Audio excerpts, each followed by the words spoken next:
The goblins start throwing themselves over the walls of the palisade and running away. The hag raises one finger towards the final hob. "Be gone from this place and never return." He slowly backs away. The two bugbears pick up the hobgoblins and run. Hey, what's up everybody, Skyfalls, Everybody Dies here. Welcome to another D&D green text video. That was a stroke because I forgot what video it was today. Anyway, how are you guys doing? Welcome. Hope you're having a wonderful day. Before jumping into this video, I just want to remind you to quickly smash the like button if you want, because it helps me out on the channel and the video. So thank you so much if you do that. And yeah, I hope you enjoyed the video. How I defeated slavery by accidentally making a Monty Python reference. Desert of Desolation campaign updated to 5th edition.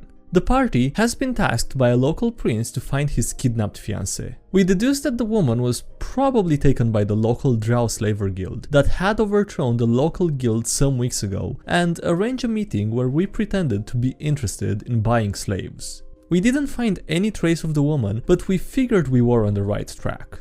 We unanimously agreed to invoke the spirit of John Brown, kill the slavers, free the slaves, and interrogate their leader for more info on the local slave trade. We came in pretending to be interested in purchasing, along with a DMPC bard who was trying to figure out what happened to the old guild master, and used that to get a surprise round. Even though 2 of our 5 players couldn't make the session, the 3 of us, DMPC and slaves, wiped the floor with them pretty quick. The town guard comes in after all the commotion and thanks us for taking down the slavers. One of them hands me a badge, saying that I can trade it in for a favor. The captured drow priestess tells us that her boss could kill all 4 of us herself. Another slave emerges from the back room, saying that the slavers we killed were only a small part of them, and that most of the slavers and more slaves were currently in the basement. The bard DMPC said that he had to go off and do some other bullshit, so he couldn't help us. We knew that if the rest of the slaver guild found out what we did up here, that they would most likely turn tail and leave. And we needed to stop them so we could get some more information on the whereabouts of the missing princess.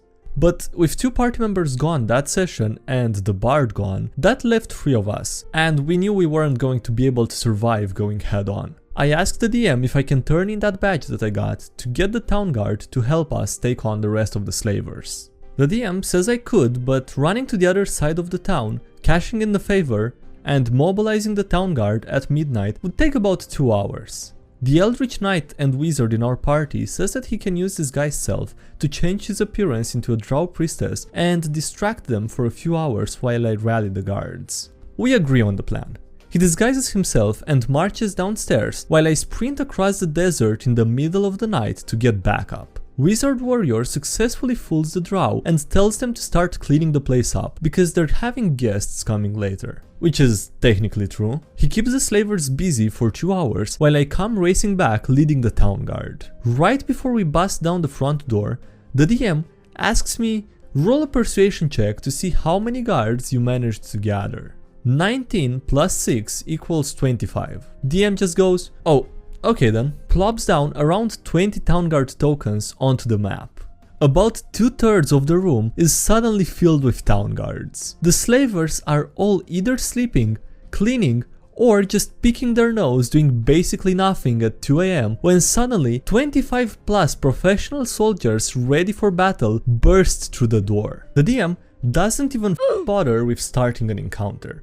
The slavers are completely outnumbered and shocked.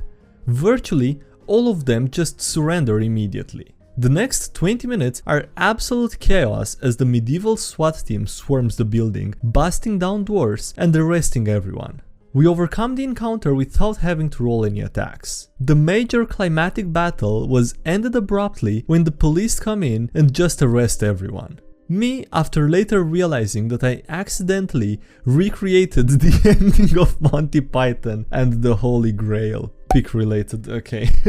When the title said Monty Python reference, I wasn't expecting that one. Helicopter Willy. Be me, DM. Be not me, rest of the party with an artificer. Party is assaulting a castle to kill a king. The artificer pulls out his wheelie. Artificer flings the wheelie around like a helicopter to intimidate the guard. Be me, confused. The Artificer has a powerful magic item that can change 2 letters in the name of a spell to change its function. The Artificer changes heroism to Eloism.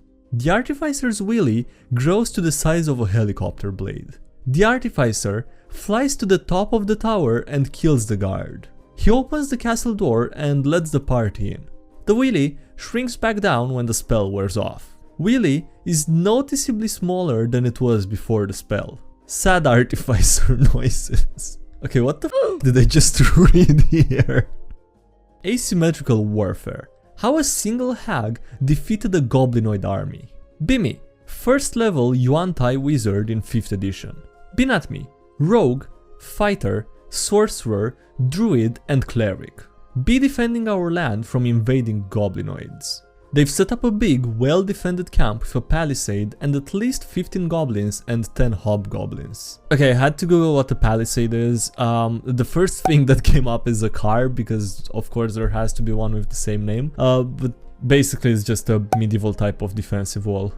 Go Gadget Asymmetrical Warfare. First night, the rogue sneaks over the palisade and sets a few buildings on fire. The second day, we ambush a resupply column. We also take the hob prisoner and confiscate goblin weapons and armors after knocking them down. The second night, the mage uses minor illusions to create loud screams and cries so that the goblins can't sleep. Third day, the sorcerer disguises as a local hag and gets themselves spotted amongst the trees. The third night, we put on the show. The hag walks out of the forest cackling. The hobgoblin force with 2 bugbears come out to fight.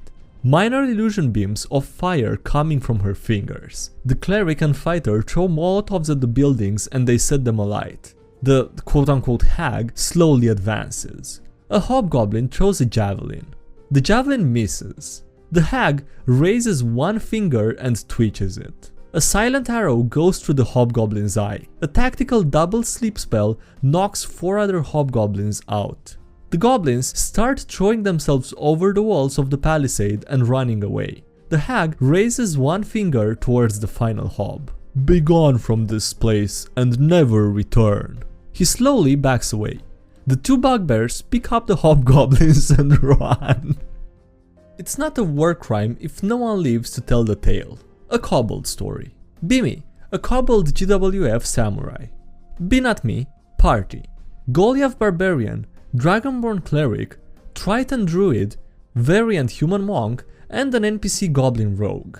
Be prepping for a mission to raid a fort that was taken over by a merc guild turned abductors that kidnapped people during a crisis event. Visit the town market and pick up various bits of ammo. Run into a kobold blacksmith that I ran into in the previous town called Gnasher because he has a cool tooth. Chat with him and it turns out that he got kicked out of the town for breaking the slave collars of a few kobolds and some minor arson. He reveals that he has nowhere to go. The Goliath barbarian overhears this and sets up a plan to adopt him. Finish the chat and go to buy ammo for the crossbow and the sling that I found. See a shiny telescope thing in a stall that looks like it could fit on the top of the crossbow. I ask about it.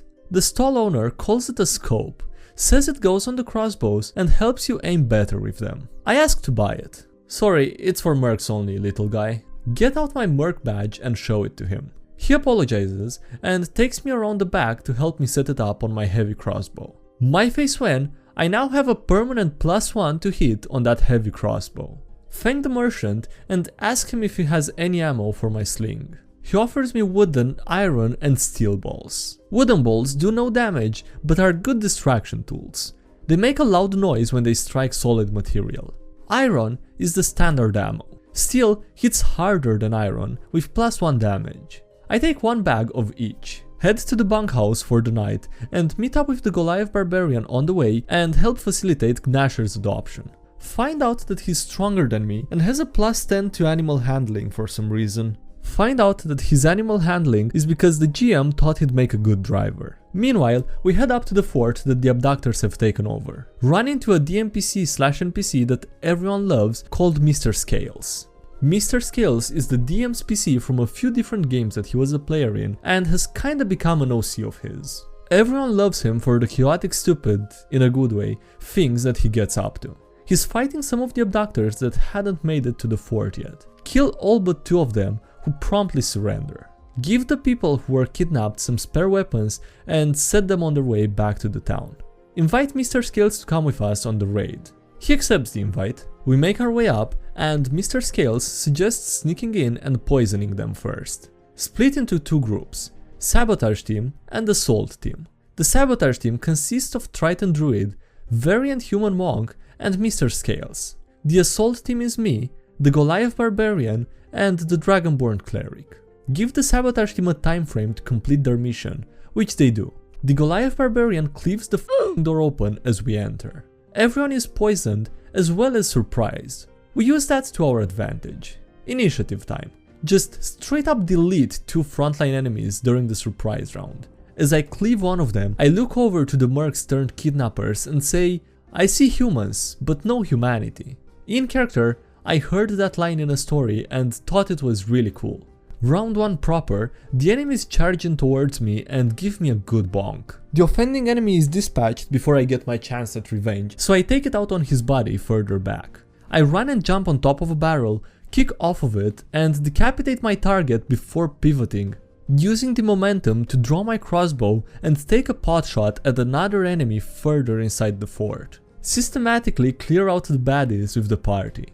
The cleric traps a mid-boss in a corridor with spiritual weapon and wears him down to the point of surrender. The rest of the party uses my bloodlust to probably intimidate 4 people into surrendering.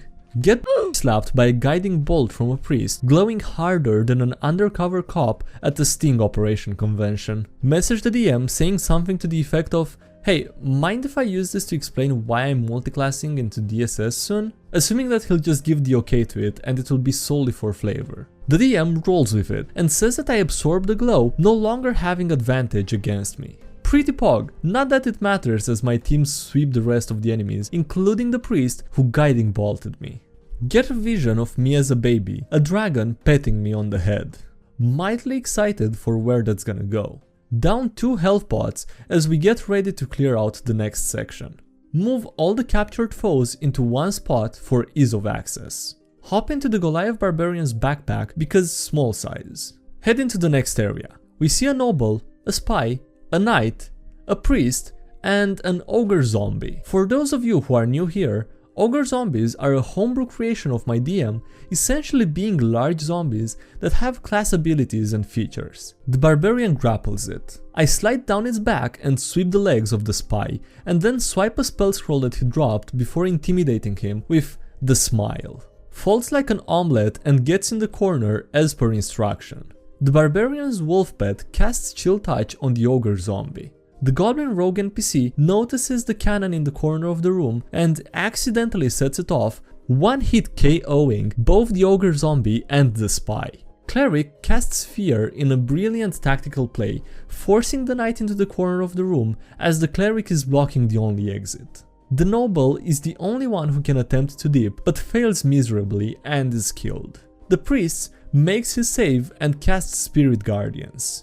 The Variant Human Monk whips out the sentient skulls that he keeps on him now, and asks it if it can do anything about the Spirit Guardians. It casts Dispel Magic for him. And I thought my thing was kinda broken. With that dealt with, we engage the target. The cacophony of steel meeting and then rending flesh is music to my ears. Now that that's done, we explore the last part of the map. Holding cells containing the rest of the abductees and 2 guards present. The Triton Druid walks into this with just Mr. Scales. Tries to get them to surrender. They refuse. He Eldritch Blasts one. How about now? The guard still refuses and goes to attack and misses. The guard then gets nuked by a double natural 20 Eldritch Blast. Deals something like double max damage on top of the roll. With that sorted, we start sorting out the captives. Try and get some information out of them. One ends up managing to poison the Triton Druid with some Triton specific poison. Dome the who did it as the rest of the team clean up the others who fled. Find out that we killed 31 people in total that day. I'm happy with how it turned out. I know this was a fun story to read, but also I relate to the first comment so much and I'm so glad it's over.